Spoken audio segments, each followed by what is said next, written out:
The envelope stuck to my palm like it knew I wasn't supposed to be holding it. Warm, thin, slightly damp from my hand. I didn't mean to find it. I really didn't.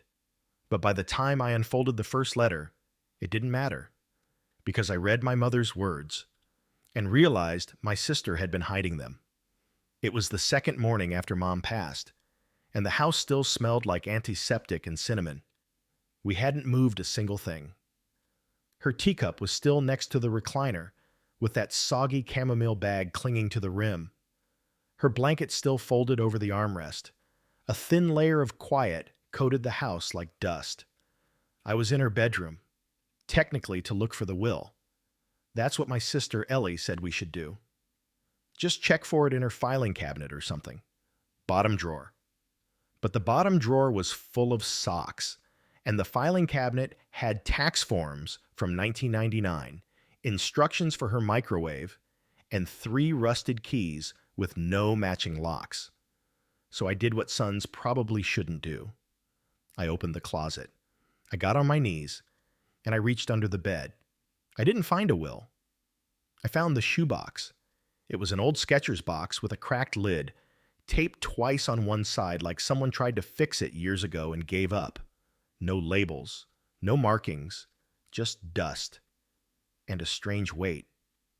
Inside, letters, dozens of them, maybe 30, all addressed to me and Ellie. Every single one in our mother's handwriting. Some yellowed with age, others fresher. She'd been writing them for years. I didn't even sit on the bed. I just opened the first envelope, and there it was. Her voice, her words, the way she used to explain things with too much detail and just enough love to make you read it twice.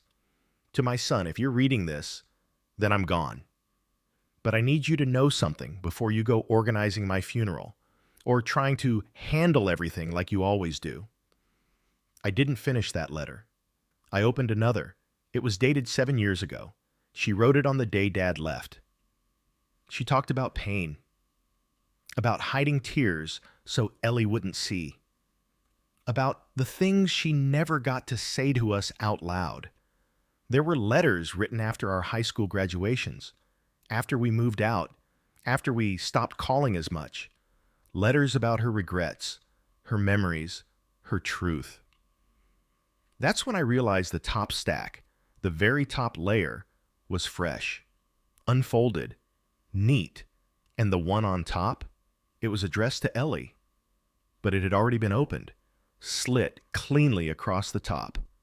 I stared at it for a long time. My thumb hovered over the edge like I might pretend I hadn't seen it. But I had. She'd opened hers. She'd opened hers and never told me. Ellie and I hadn't been close in a while. We used to be tight. Same single mom upbringing, same school district, same church every Sunday in clothes from the thrift store. But somewhere between her moving to Atlanta for college and me taking a job in our hometown, we became polite strangers. We called on birthdays. We asked about each other's jobs. She'd visit once a year, if that. And even then, it was all surface. She arrived 2 nights ago wearing a blazer to a deathbed, didn't cry when Mom passed, just bit her lip and said, "At least she's not in pain anymore." Then immediately opened her laptop to look at cremation services. I didn't argue, but now I was holding proof she knew about these letters. She'd read at least one, maybe more. And she didn't tell me. Later that afternoon, I brought it up as carefully as I could. We were sitting at the kitchen table, the one with the uneven leg. I'd made coffee, even though neither of us wanted any. It was just something to do with my hands. "Hey," I said, tapping my mug. "Did you know Mom left us some letters?" Ellie looked up from her phone. "Letters?" "Yeah, like handwritten ones. I found them under her bed." She blinked once. "No, I didn't know that." I watched her closely. Her tone was neutral, too neutral. Her fingers curled slightly around her phone. I slid the top envelope across the table, the one with her name. She stared at it like it was radioactive. That's yours, I said, but it was already opened. Long pause. Then she said, Oh, yeah. She gave me that one a while ago. I didn't think it was... it felt personal. I didn't realize she'd written more. Did she say anything about them? No. Ellie, there's like 30 letters in that box. Some addressed to both of us, some just me, some just you. She'd been writing them for years. Ellie finally looked at me. Her face was calm, unreadable. She always had that lawyer face. I didn't know there were more, she said. I thought that one was just something she gave me during a tough time. When? A few months ago. Before her diagnosis? Ellie didn't answer. That night I didn't sleep. Not because I was mad, though I was, but because I couldn't stop reading. Every letter cracked something open inside me. In one, she talked about the night I broke my arm falling off the swings.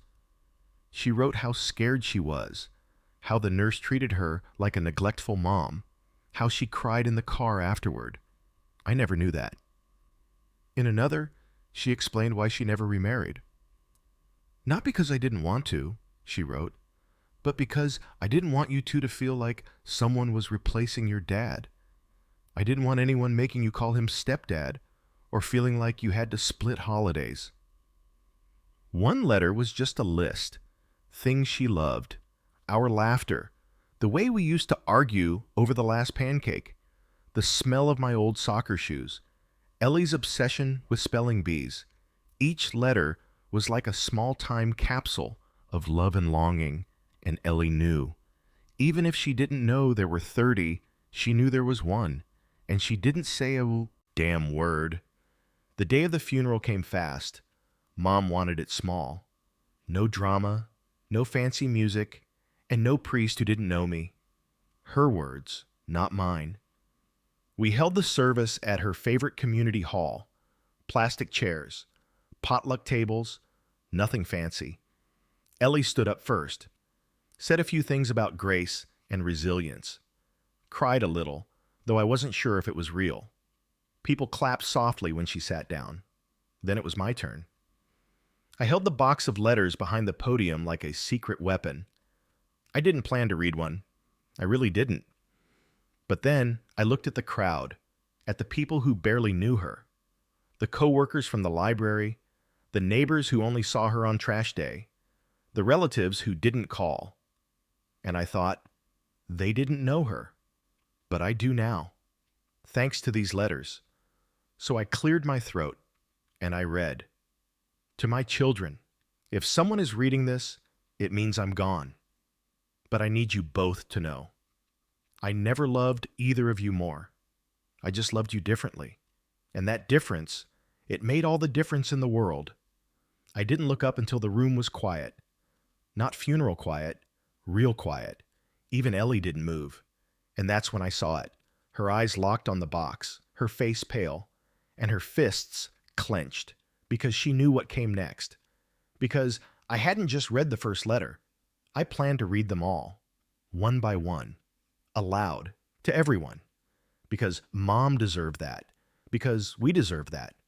Because secrets don't belong in shoeboxes when they're written in love. You could feel it in the room. The shift. It happened halfway through the third letter, just after I read the part where Mom admitted she used to listen at our doors when we were teenagers. Not to spy, she wrote, but because she missed our voices when we stopped talking to her. That part made a woman in the front row dab her eyes with a tissue. But Ellie? She sat with her arms crossed and her mouth in a tight line. Her heel tapped under her chair like it was trying to run before she could. After the service, people came up to hug us. They told me what a beautiful tribute it was. They thanked me for sharing those precious words. One older man, I think he was Mom's old boss at the library, squeezed my shoulder and said, "You made her proud today, son. We all felt her in the room." Ellie stood off to the side the whole time. Didn't make eye contact. Didn't speak unless spoken to. And when I finally walked over, she didn't even say hi. "You had no right," she said. I blinked. "What?" "You had no right to read those out loud. They were private. They were written to us, not just you. And the ones I read today, those were addressed to both of us." "It doesn't matter," she said, her voice sharp and quiet. "You turned it into a performance." "I honored her." "No, you used her words like ammunition." We didn't talk the rest of the day. Back at the house, I took the box upstairs to my old room. Ellie stayed in the living room, scrolling on her phone like it could shield her from everything. That night, I reread one of the letters. It was dated just a year ago. It started with, "I know you're probably going to hate me for this one." It was about the fight, the big one. The one from 2 years ago when I told Mom I wasn't going to help her with her mortgage anymore. Ellie had never offered a dime. She made good money in Atlanta, but it was always me sending checks when things got tight. That letter, though, it said something I never expected. Ellie told me not to tell you she offered, that it would make things worse. But I want you to know, she did. She sent money more than once, quietly. I didn't argue. I was too tired to fight. I just stared at that paragraph for what felt like hours. She'd helped? She'd lied about helping? Why would she hide that? Unless she wanted me to feel like the good son. Or worse, she wanted Mom to feel like she only had one kid she could depend on. That didn't make sense. But then again, not much about my sister ever did. The next morning, I caught Ellie trying to leave early. She had her coat on, bag over her shoulder, car keys in hand. "Leaving already?" I asked from the top of the stairs. She jumped like I'd slapped her. "I have work." "Mom's ashes are still in the urn on the fireplace." "I said goodbye yesterday." "That's not how this works, Ellie." She sighed. "Of course it is. For you, this is some emotional safari. For me, it's a process. I processed. Now I need to go." I walked down the stairs, slowly, holding her gaze the whole way. "You're not running because of grief," I said. "You're running because you know there are more letters in that box, and you don't want to hear what they say." She didn't deny it, which said everything. Later that day, I drove to Mom's friend Claudia's house. Claudia was like an aunt to us growing up, never married, always full of stories and weird recipes with too much garlic. I asked if Mom ever mentioned the letters. Claudia smiled, soft and sad. "She told me once," she said, sipping her coffee, said she was writing a time capsule. For the parts of herself she didn't know how to say out loud. "Did she ever say anything about giving Ellie one early?" Claudia hesitated. "Only that she regretted it." My stomach twisted. "Why?" She said Ellie called it emotional blackmail, that she never brought it up again. But after that, your mom stopped talking about the letters, just kept writing them. That night, I made a decision. I was going to read all the letters, and not just for myself. I was going to digitize them, scan them, transcribe them, make sure they lived on beyond that old Skechers box. But first, I needed to know how deep the silence went. I texted Ellie. "I know about the letter Mom gave you. I know she kept writing them. You should stay a few more days. We need to talk." She didn't reply. 2 days later, I was standing in the garage with a scanner I borrowed from the local library. I laid each letter flat on the workbench. The paper was fragile, some with watermarks from old tears, others with tiny pressed flowers tucked inside. One had a newspaper clipping, a review of a school play I was in. Mom had highlighted my name, wrote in the margins, "You stole the show, even in the second row." I laughed. Then I cried. And when I scanned the last letter, the one dated 3 weeks before she passed, I noticed something different. It wasn't addressed to me. It wasn't addressed to Ellie. It was addressed to whoever finds this last. That was me. If you're holding this, Then I trust you did the right thing. Maybe you read them. Maybe you didn't. But please, don't let my words die in this box. I wrote them for your hearts, not your hands. Tell Ellie she was always my fire. Tell yourself you were always my anchor. I didn't say everything right while I was alive, but I hope I wrote enough. I love you both, but I also know you don't know each other anymore. That's the part that breaks me. I sat with that letter for a long time, and then I sent Ellie a photo of it. No caption, just the letter. She saw it within 10 minutes, and this time she replied, "I'm coming back." When she arrived, she didn't knock. She just walked in and sat on the same kitchen chair she'd occupied 3 days ago, the one with the uneven leg. I poured coffee again. No one drank it. I scanned them, I said. She nodded. I read them all, I added. She swallowed. Me too. I blinked. What? I came here last summer, she said. Mom gave me one letter, but I knew there were more. I found the box. My throat tightened. I read a few, not all. Then I panicked, hid it under her bed again, told myself it wasn't my place. Why didn't you tell me? I thought you'd hate me. I kinda do, I said. She didn't flinch. Then she said, I kinda hate me too. That night we read the rest together, in the living room, both of us cross-legged on the carpet like kids again. Some letters were funny. Some were gut-wrenching. One was just a rant about how her favorite grocery store rearranged the produce aisle. It was perfect, and for the first time in years, Ellie and I laughed. Real laughter. The kind that breaks things open, not apart. We didn't solve everything that week, but we scattered Mom's ashes together at her favorite park near the lake she used to walk around when we were little, and we each kept a copy of the letters, not to fight over, not to hide, but to remember, to heal. We didn't talk much on the drive back from the lake. The ashes were gone, scattered in slow handfuls across still water, and for a while it felt like silence was the only honest thing left between us. Ellie stared out the window, chin resting on her palm. The radio was off. Our phones were silent. The only sound was the hum of tires on asphalt and the soft rattle of Mom's old beaded keychain hanging from the rearview mirror. She used to call it her lucky noise. Said the jingle helped her focus while driving.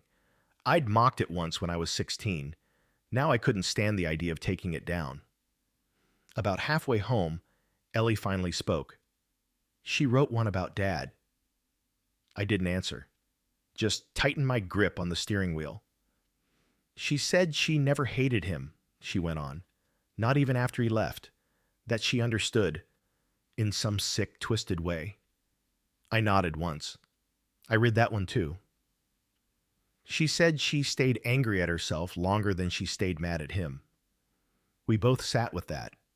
Then Ellie whispered, I don't think I ever forgave her for letting him go. Back at the house, I made sandwiches. Ellie poured ginger ale. We didn't speak while eating. It wasn't awkward. It was something else. A kind of mutual inventory. Like we were both relearning how to sit in the same room without throwing shadows. After lunch, Ellie asked if we could go through Mom's attic together. She probably didn't keep anything up there, I said. She hated stairs. Ellie shrugged. Still. So we climbed up, dust and old insulation flakes falling on our heads like gray snow. Boxes, some labeled, some not. One said, Tax Stuff 2003-2008. Another said, Ellie's Art Projects. A third just had a smiley face, drawn in Sharpie. We opened the smiley face box first. Inside were old Polaroids, cracked cassette tapes, and a diary. Not hers, mine. I didn't even remember keeping one. But there it was, a little blue spiral notebook with private scribbled across the front in my 7th grade handwriting. Ellie snorted. Oh my God, Is this where you confessed your crush on Jenny Dawes? I turned red. Shut up. She opened it and read aloud. March 8th. I think Jenny looked at me during math. I pretended not to notice, but my ears got hot. I hope she didn't see my drawing of her in my folder. Give me that, I lunged, but she yanked it away, laughing. It was stupid, childish, embarrassing. But it was the first time she laughed like that in years. We sat up there for hours, flipping through old photos and trinkets, a macaroni art frame I made in kindergarten, Ellie's first spelling bee medal, Dad's old army canteen. At one point, I found a VHS tape labeled Mom, 1998 interview. I didn't remember that at all. Neither did Ellie. We brought it downstairs and dusted off the old TV VCR combo in the den. The screen flickered to life. And there she was, our mom, younger, hair longer, laugh louder. She was sitting in front of a camcorder, speaking directly to us. Hi, you little monsters, she grinned. If you're watching this, then I either won the lottery or died. If it's the first one, don't come looking for me. I'm in Tahiti. If it's the second, well, sorry. Ellie burst out laughing. I didn't. I was too busy staring at her eyes. I'd forgotten how alive they looked, how much mischief lived behind them. She continued, I just wanted to record something while I'm still relatively young and not completely falling apart, so you can remember my face and my voice, and also so I can settle a few arguments. She raised a finger. 1. You both said your first word at 10 months. You can stop fighting about it. 2. I do not have a favorite, but I like you differently. You'll understand one day. Ellie wiped her eyes. I didn't realize I was holding my breath until the tape ended. That night, I dreamed of her voice. Not the frail one from the hospice bed, the clear one, the laughing one, the one that used to call me by my full name when I was in trouble. Mason Daniel Carter. If you leave your socks on the table again. When I woke up, I was crying. The next morning, Ellie was already packing. You don't have to go yet, I said, leaning in the doorway. She folded a sweater. I do. I took too many days off already. You scanned the letters? Yeah. Made copies, too. Uploaded them to the cloud. Password protected. I nodded. You? Same. We stood there for a moment. Awkward again. Like the attic and the funeral had been a pause in the Cold War between us, but the old patterns were still waiting. Then she surprised me. She walked over and hugged me. Tight. Not polite. Real. I'm sorry for hiding the letters, she said. I'm sorry for reading them out loud. We stood there a moment longer before I added, She wrote about this, you know. Ellie looked up. About what? Us, not knowing how to be siblings as adults. She said she hoped we'd try anyway. Ellie smiled. She always was the optimistic one. She left that afternoon, but before she did, she handed me a manila envelope. I was going to keep this, she said, but I think you should read it first. What is it? Another letter. She gave it to me when I turned 30. Told me not to open it until I forgave myself for something. You forgave yourself? No, she said. But I think maybe I'm ready to try. Later that night, I opened the envelope. Inside was a single piece of paper. Just one paragraph. Guilt is a 2-key safe. One key is yours. The other belongs to the person who hurt you or the one you hurt. Sometimes you never find the other key. But sometimes, if you wait long enough, someone hands it to you. And when they do, you open the damn thing, let it go, or it eats you. I stared at it for a long time. Then I folded it gently and placed it in the center of the shoebox. The lid fit a little tighter now, like it finally belonged. The house is quieter these days, but not in the hollow way. More like the air is finally done holding its breath. I find myself reading the letters again sometimes. Not all of them, just a few. When the silence gets loud, when her voice feels far away. Sometimes I read them out loud again, even though no one's here, just to hear her, to remember how she used to say my name like it mattered, to remind myself that love doesn't disappear. It just changes formats, like letters in a box, like words spoken through a screen, like laughter shared in an attic. I didn't open the shoebox for weeks, not because I was done with it, but because I wasn't. Grief is strange like that. It doesn't just hit you in the face and leave. It lingers, sits beside you when you brush your teeth, sinks into the floorboards, taps you on the shoulder during a commercial break. And every time I passed the shelf in my room where I'd placed that box, it called to me, but I didn't open it. Instead, I fell into the quiet rituals of after-death living. Cancel the utilities, cancel the subscriptions, forward the mail, call the bank, close the accounts, shred the things that didn't matter, try to figure out what still did. I boxed up the old sweaters she never wore, but never gave away. I stacked the mug she always meant to donate. I found 3 pairs of reading glasses, each with one missing screw, in a drawer she'd labeled important. And still, I left the letters alone. Until the call came. It was Ellie. A Saturday morning. "Hey," she said. "You sitting down?" "Why?" "Because I just got a letter." My stomach dropped. "From Mom?" "Yes, from Claudia." I sat down. Ellie continued. "Apparently Mom gave Claudia one final letter and asked her to mail it out 6 weeks after the funeral. It just came." "What does it say?" Ellie paused, then read, "To my daughter, I hope by now you've said some things out loud. To your brother, to yourself, maybe to God, or maybe just to the ceiling. I used to talk to the ceiling too. It forgives more than people do. If you're reading this, then Mason already knows, and I trust him to carry the rest. But there is one thing I never told either of you. There's a letter I never sent. It wasn't for you or Mason. It was for your father." Ellie's voice cracked. "She said she wrote it after he left, but never had the nerve to send it. That it's somewhere in the house." I stood up. The box. Of course, it wasn't in the box. Not directly. But I took out every letter, one by one, and finally noticed something I hadn't seen before. At the bottom of the box, taped underneath the cardboard insert, a second layer, hidden. 2 pieces of Scotch tape held down an envelope with no name on the front. I peeled it free. The paper inside was different, thicker, cream-colored, written in cursive with a fountain pen. It was dated November 2nd, 2005, 2 weeks after Dad left. I called Ellie. "I found it." "Read it," she said. "You sure?"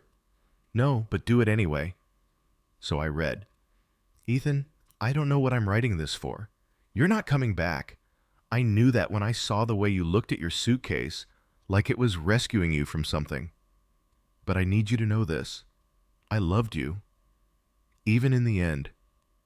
Even when I hated who you became. Even when I woke up and had to explain to a 7-year-old boy why Daddy wasn't coming home.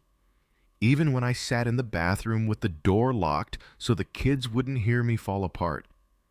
I wanted to hate you cleanly. I wanted to erase you like a chalk mark on a wall. But you left too much of yourself behind.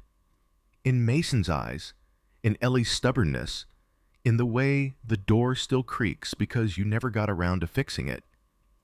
I loved you, but I never loved who I had to become after you. That woman was tired, and afraid, and angry. But she raised 2 good people, and maybe that's the only kind of victory I ever needed." My voice cracked halfway through, but I finished it. On the other end of the line, Ellie didn't speak for a long time. Then she whispered, "She never sent that." "No. Maybe she didn't want to. Maybe she just needed to write it. Maybe." We sat on the phone for an hour, not saying much, just breathing, just being, and somewhere in that silence, something shifted between us again. Not a fix, not forgiveness exactly, but a kind of shared weight, like we were each holding opposite corners of the same truth. A week later, Ellie visited again. No blazer, no laptop, just her and an overnight bag and a plate of cookies she bought from the airport kiosk. We didn't do anything special. We watched bad movies, ordered pizza, talked about high school. At one point I asked her, "Do you remember the camping trip we took when we were kids? When Mom tried to cook hot dogs over a candle because the fire wouldn't start?" Ellie laughed so hard she snorted soda through her nose. "She used a birthday candle," she said.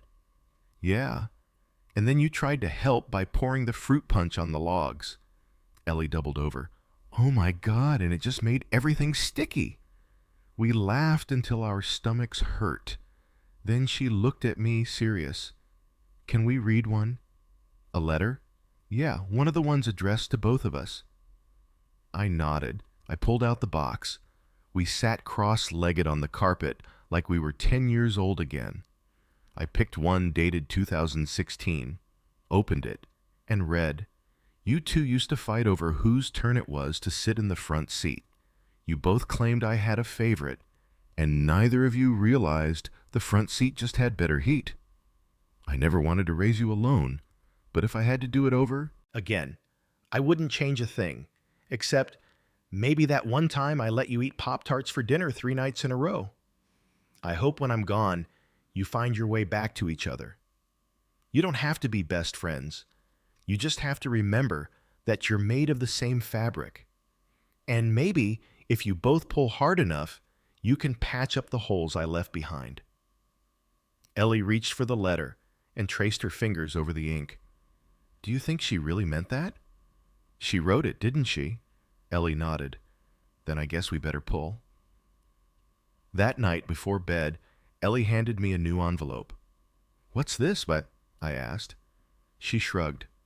"Something I wrote. A letter." "To who?" She smiled. "You." I stared at it. "I didn't read all of Mom's letters because I was afraid of the truth," she said. "But I wrote this because I'm finally ready to say mine." I didn't open it then. I just hugged her. And for the first time in years, she hugged me back without needing to let go first. I waited 3 days to open Ellie's letter. Not because I was afraid of what it would say, but because I wasn't sure I deserved it yet. In those 3 days, I cleaned the garage. I mailed out thank you notes. I called Mom's dentist and canceled her next appointment. They'd somehow still had her on the schedule. And I sat in the living room every evening with a cup of tea, her old mug, the one with the faded roses, half waiting for something I couldn't name. On the third night, I lit a candle. Mom always lit one when things were too quiet. She called it keeping the room company. I sat on the couch with Ellie's envelope in my hand. Her handwriting was careful, like she'd written it twice. And when I finally opened it, this is what I read. "Mason, I don't know how to say everything I should have said earlier, so I'm just going to start. I was jealous of you. For a long time, I thought Mom loved you more. Not because she said so, but because you stayed. You lived nearby. You helped her with groceries. You fixed her faucet. You were present. I told myself that was favoritism, but really, it was just proximity.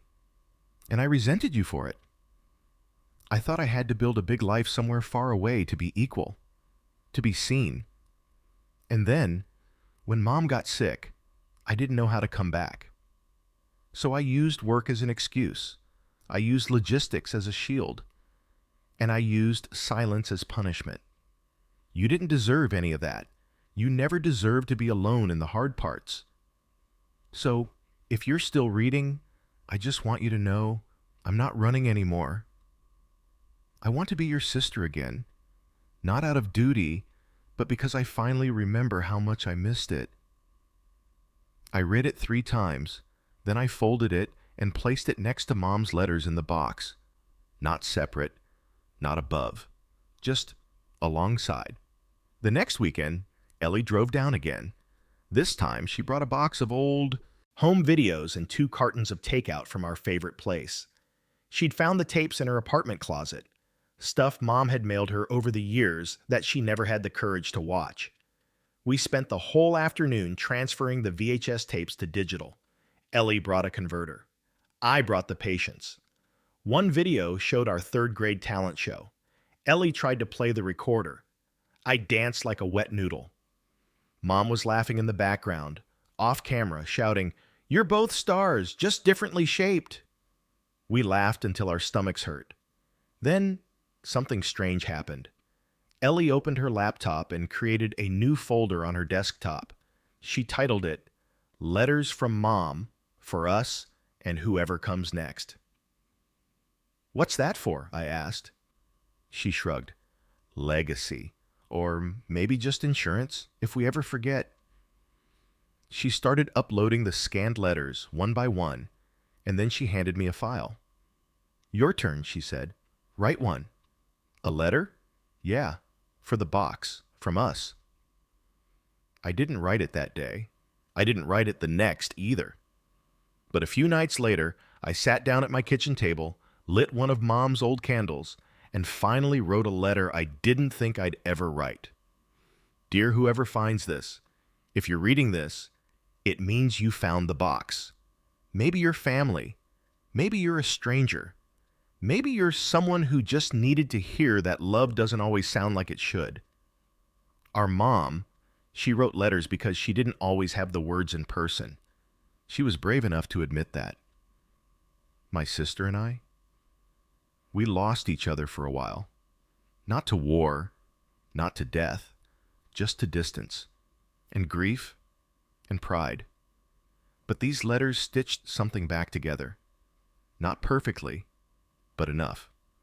So if you're holding this, if your hands are trembling and your heart is heavy, know this: it's never too late to write your own letter, even if it starts with, "I'm sorry." Especially then. I printed it, folded it, labeled it, from Mason and Ellie, for whoever comes next. I placed it at the bottom of the box, and for the first time in my life, I understood what Mom meant when she said paper could carry weight better than people. Ellie called me last week. She got a tattoo, a small one, on her wrist. Just one word. Anchor. When I asked why, she said, "Because I finally understand why she called you that." I didn't cry, but I didn't speak for a while either. The shoebox sits on a shelf in my study now, still old, still taped, still sacred. It's not a burden anymore. It's a lighthouse, a place we return to when the fog gets thick, a box of mistakes and mended fences, of missed chances and second ones, of words too big to say out loud and too important to leave unsaid. I kept her voice alive, not just in recordings, but in the space her silence used to fill. If this story moved you, subscribe for more real life, confessions, and emotional journeys like this one.